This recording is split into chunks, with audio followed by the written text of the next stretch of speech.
1K subscribers before Tokyo. I need 90 more subscribers. Share and like and subscribe and tell your homies, or I might sock one of you niggas in the face. That might just be what happens. Them in hindsight and making sure that there is progress visually and rationally seeking that balance. I signed up to be in this meeting,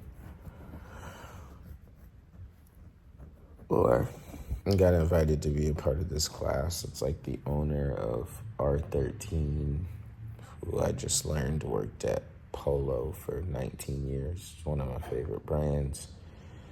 Then we got Handmade Rust in here, Astrophy, and Racer World Wild. A few cool brands. But yeah, this dude, Chris Liba from R13, is like breaking down just like it's Q&A, anything you want to know. But also they're in Tokyo, and I'm in California. Or Chris Liba's in New York, the guy who owns this like Beyond Fashion business that's like putting on this master class. He's in Tokyo, so like we're all kind of just like split in times. So I literally shit started at 6 a.m. It's almost over now, but I had to literally take this meeting from the bed. Should I expand to retail? So my answer is yes, under these conditions. Like, if you make it work, then yes, of course, now you have a retail store that works, right? But, I think there's that invisible gap that you... What's interesting is like, despite, and I feel the same way when like people ask me questions about fashion and like the journey and all this, like,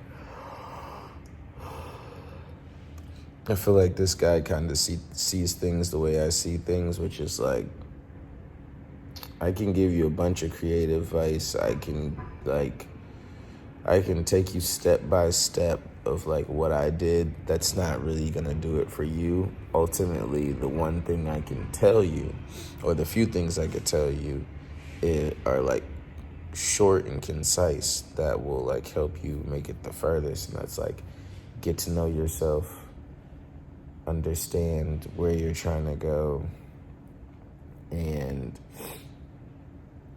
if you spend $1, you need to make back at least $1.50.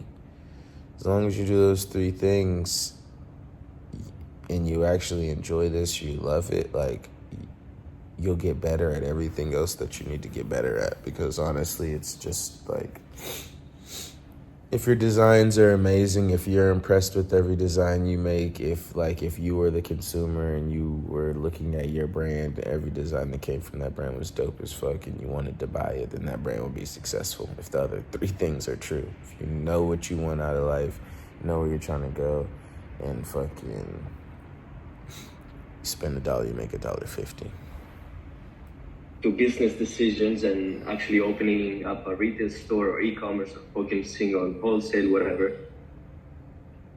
I think everyone here like has been struggling or not struggling, but of course, like when you begin with a brand and you want to make it and you want to scale and you want to grow, of course you need to surround yourself with the right people, with the right 4.7 miles.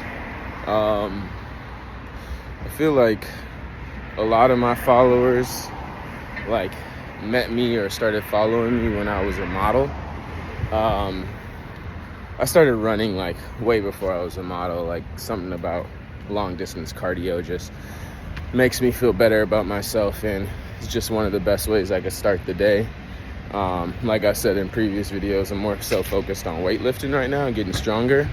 But what I was gonna say is, I don't model that often anymore, but I am, like, mostly I get booked as a fit model, which is like trying stuff on. And honestly, it's how I get the best experience and knowledge about like being a fit model makes me a way better designer. So for example, like I was fit modeling for Yeezy, whatever, for like almost a year. And like I would be there for 8 to 12 hours almost like every day, and it was me just like trying on clothes, and then a bunch of designers like pinning and like stretching and just looking at stuff and finding the flaws in it, and like using a terminology that I just wasn't familiar with, but I knew it was like the official terminology. Like if I seen a shirt that was lopsided, I'm like, that joint just lopsided. And then they're like, oh, it's not balanced because of the back yoke, and look, pinch right here on the armpit, and it shows you like where it's unbalanced at. So like I get a lot of priceless experience and education from being a fit model. It's one of my favorite jobs. But yeah, so I've actually been doing that pretty consistently recently for entire studios. And one thing about fit modeling, even though like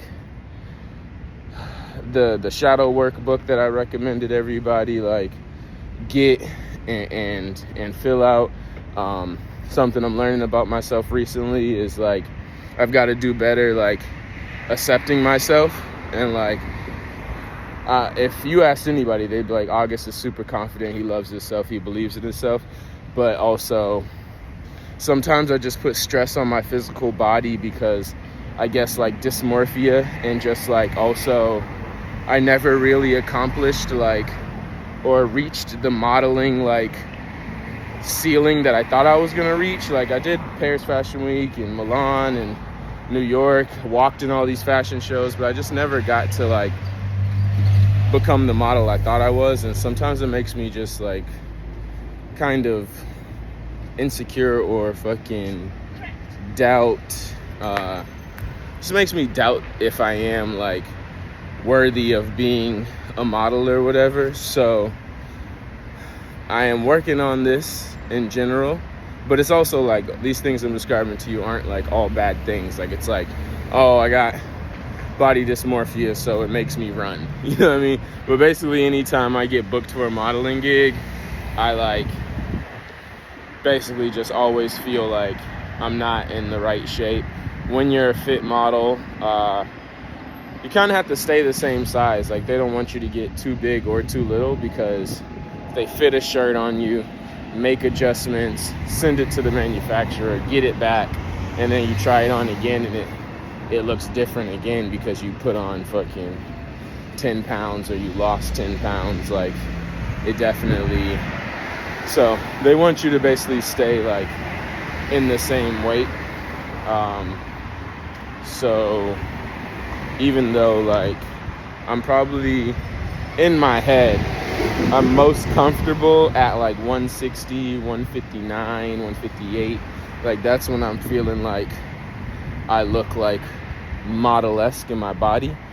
As I've been focusing on weightlifting and stuff and getting my proteins in and whatnot, I have like ballooned up to like 170, which I'm not like, it's no issue with me. But from the moment that entire studios took my measurements and stuff, which is like now what they will work off of when they're designing, I weighed 164.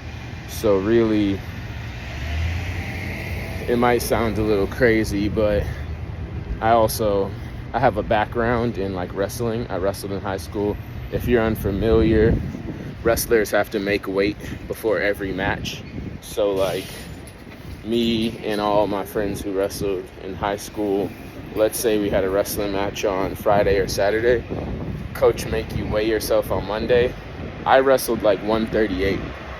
I would come in on Monday like 162, 165, like hella weight over, and in just like 3-4 days I'd get down to 140, and then the day of down to 138, you know what I mean? So right now the fit modeling gig is on Thursday, so this Wednesday right now, but this video is going to drop on Thursday. But today and earlier tomorrow, I will be trying to get in as much cardio as I can, with a goal of getting down to 160 to 162, although 164 will also be acceptable.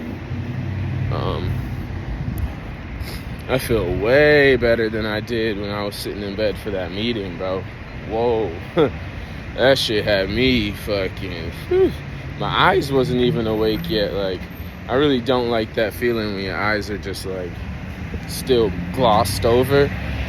I think I'm smoking too late into the night, and then I'm still waking up high. But also, like, I feel like I have such a, like, it's like I don't have a bad diet, but it's just the way that the times are, like, set up. I'd be pretty hungry around, like, midnight, and my body's so used to, like, I'll eat pretty much, like, say, like, pretty much intermittent fast all day until about 4 p.m. I'll have a smoothie to break fast, or just like oatmeal with protein powder in it, whatever, fruit, whatever, to break fast at 4. And I say I go to the gym again, come back, have dinner at like 8 p.m. That's my first meal of the day. That usually will hold me over to like midnight, but I stay up till like 2-3 a.m. So then it's just like 2-3 hours of me just snacking and eating unhealthy. I need to get better snacks, more fruit, etc. But because of that, like, I knew last night I wanted to go to bed early so I could be like in good shape for this fucking meeting, this call type shit. But I also have been trying to drop some pounds for the fitting gig, and when you're doing that, it's always hard to sleep. It's not real hard to sleep when you fucking just ate like 6 cookies and a bunch of other shit, and had some fucking juice and all types of shit, and it's 2:30 a.m. You smoke a fat spliff after. It's real easy to go to sleep, but like when you try to just get in the bed, trying to do better not smoking late, trying to do better not eating late, all those things combined, just fucking around having dreams that felt like nightmares and shit. I woke up at like 2:30 a.m. just like hopped up out my bed, don't even know what I hopped out of my bed for. I hopped out and then I was like, what's going on? Went to go get like a sip of water and realized that I was like just got over like some crazy dream. I barely could remember it, but I could remember that something felt traumatizing. But yeah, so I also did hot yoga on Monday, and something I've been dealing with is like tendonitis in my Achilles, but it feels way better. If you're into working out or running, like, I don't know the science behind it, but yoga, specifically hot yoga, definitely is just like healing. I'm almost back at the crib now. Low key, I got to meet up with my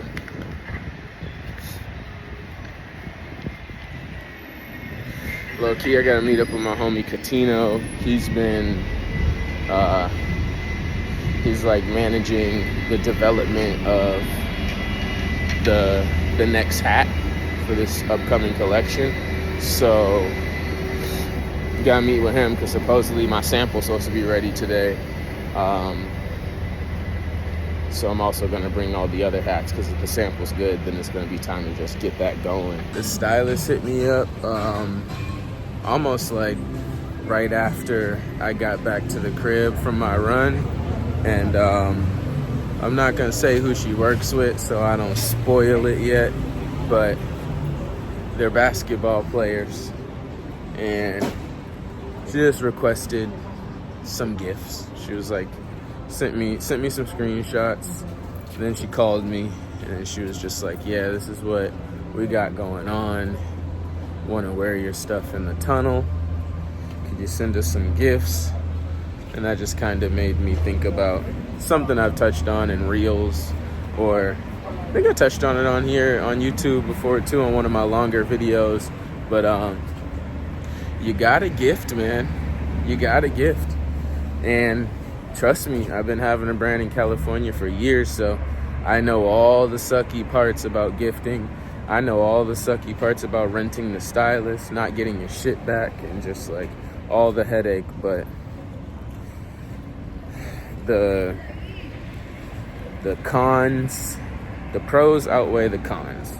The cons of sending something to somebody, you give it 3 days and you'll be over it. You know what I mean? Like, obviously don't give away anything that you don't have like another piece of, like we keep at least one, try to keep two of everything we made, like a medium and an extra large, just in case we want to show a store one day. But because of that, yeah, although I will charge the shit out of a stylist if she doesn't give something back, the pros and the possibility of the pros from that are just way better than the cons, you know?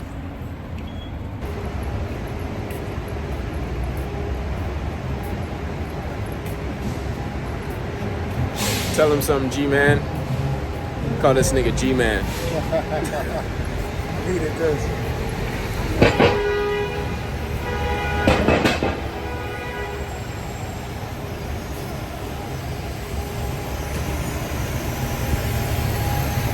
I'm saying it's crunch time. Sometimes when you're trying to lock in, all you need is a big jar of peanut butter and some jelly.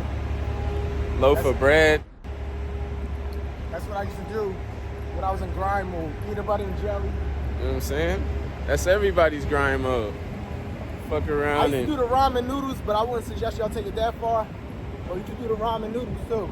you know what I'm saying? You don't want to be out in the city spending $20 on smoothies. Fuck around, you know what I'm saying? 8 of those is a sample. That's 1/8 of a sample and ain't nothing gets sold. That's designer math out in LA. Shit getting too expensive. Need some peanut butter jelly out there, motherfucker. Yeah, really the homie coming over just like discombobulated and made me forget all about the shit I wanted to get in this vlog today. But I talked on it earlier in this video. I did get to go pull up on the dude who was supposed to be helping me with the next hat, but it ended up didn't go the way I expected it to go, and that's okay because it gives me an opportunity to share some experience with you guys. So normally, like everything I do out here, if I manufacture anything in LA, I like handle it myself. But there's a lot of like middlemanning manufacturing out here. Like you'll meet a dude who really like is inspired by you or wants to be on your team, and he's kind of like pitching himself as like useful because he has this connection or that connection, and then so you tell him something you want to make and he's like, oh yep, know somebody who could do that. So I trusted a guy like that. It's not even like a knock on his capabilities or who he is. I still would work with him in the future because I think the connect is still a good connect. But yeah, I gave him the hat sample and the files for embroidery like 2 weeks ago. He was supposed to deliver it to this person, get back to me. He gets back like a few days ago and was like, oh, they said they couldn't open the file, resend it. He's like, all right, they got it now. And she said, come back Wednesday. Well, today is Wednesday. It will be Thursday when you see this, but right now it's Wednesday. So I hit him up today. I'm like, yo, what's up? He tells me everything should be good. He's on his way to the office, so let me know when he gets there. Don't hear from him for a few hours. And then he's basically like, sorry, bro, I just spoke with them. They said they can't open the file again. And like, I guess she just never opened my email and checked to see even if they could open the files. So like 2 weeks went by, no progress. So basically I texted him back and I was just like, bro, let me get their email. He sent me the email. I sent them the files and the images and a mock-up. And then I looked up, like, the email is basically the name of the company. So I looked that up and on maps. And that shit was like 2.5 miles from my crib. So the homie Greg that you guys met earlier took me up there and walked right in, met the nice lady, sent her files, and got everything squared away. I'll be contacting her again tomorrow. And yeah, it's fucking way more simple than he made it out to be. Also, on my way back from that, I got a phone call from one of the homies trying to plug me in on this job to fucking help this rapper that we all know and that we all think is a legend work on some designs. So I won't talk about it yet until I lock it in, but put some good energy up in the air for y'all boys if you want to see me do something great. I feel like I didn't record as much as I wanted to today, but my homie Greg pulled up on me. We got some work done together. I also uploaded everything I wanted to upload to my Depop. Put the link in my description. I also didn't get to do my tattoo tour, but I have a fitting with Entire Studios tomorrow. So either before or after my fitting, I'll film the tattoo tour, and then that video should be coming out on Friday. And if I can, get y'all an inside peek and show y'all kind of what the shit looks like and some of the shit I be learning inside Entire Studios, I'll definitely pull out the cam. I'm gonna ask them tomorrow, see what's up. Until next time, I love y'all boys and girls. I'm outro.